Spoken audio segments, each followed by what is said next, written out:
Another time. In the age of wonder. Another world. Another time. His land was green and good.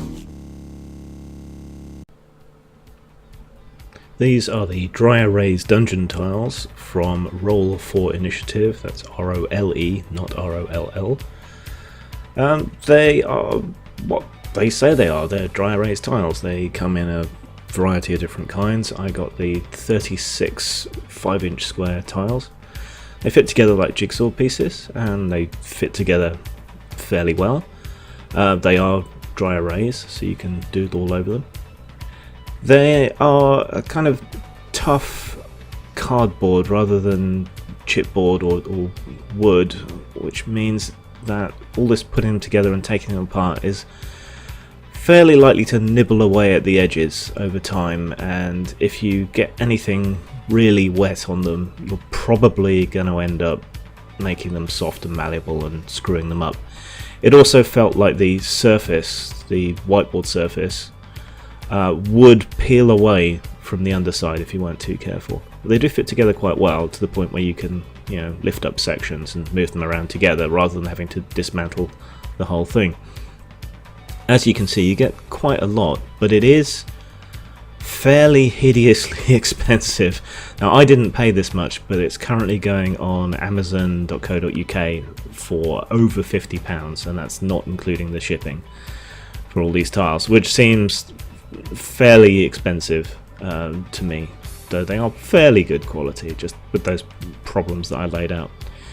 Drawing on them's fairly easy, but the wipe clean surface is perhaps paradoxically too wipe clean. If you were moving around miniatures and so on, or wanted to keep the map from one session to the next, I think you'd seriously have to worry about wiping it off with people's hands and thumbs as they moved along, or of it smearing between sections if you put it away for storage. So some of that depends on the pens that you use, though. Some of them work better than others.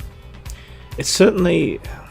I don't usually use boards that much in my games. That's changed a bit since we started playing Iron Kingdoms, because it's very much drawn from the tabletop war game, and so you have to use boards if you're going to use the game to its full potential, I suppose. But I'd never really used battle maps and so on before that, and ended up buying quite a few, mostly Pathfinder ones, a couple of official D&D ones, to use in our games and to use across with Iron Kingdoms, as well as printing out a few.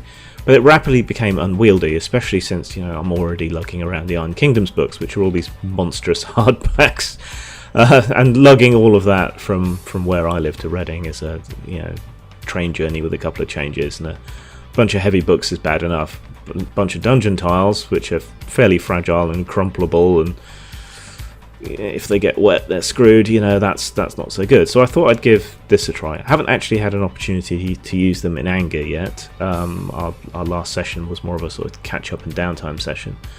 I'm hoping to get to use them in the near future, and I do like being able to alter things on the fly. As you saw, I drew a bunch of rocks in the way of an intersection. If you blow that up, you can just rub it out. The other advantage is that if you're drawing on the board, rather than using little chits or cutouts or whatever, then when some clumsy stoner gets up for another pack of Cheetos and another can of Mountain Dew and nudges the table with his knee or something, all your little chits and stuff don't go flying, and you don't have to remember where they all go. You only have to worry about the miniatures. So yeah, that's an advantage. Putting them away is a little bit tricky. I guess if I'd taken the extra time to line them up and everything, it would go a bit easier, but as things stand, it was a little bit tricky to get them back in. Are they good? Fairly good, I suppose. They're not quite as quality as I was expecting for the money, and the price has just gone up since. But they are fairly good. If you want to carry less stuff to your sessions, then go ahead. I give them a solid 3.5 out of 5. Enjoy.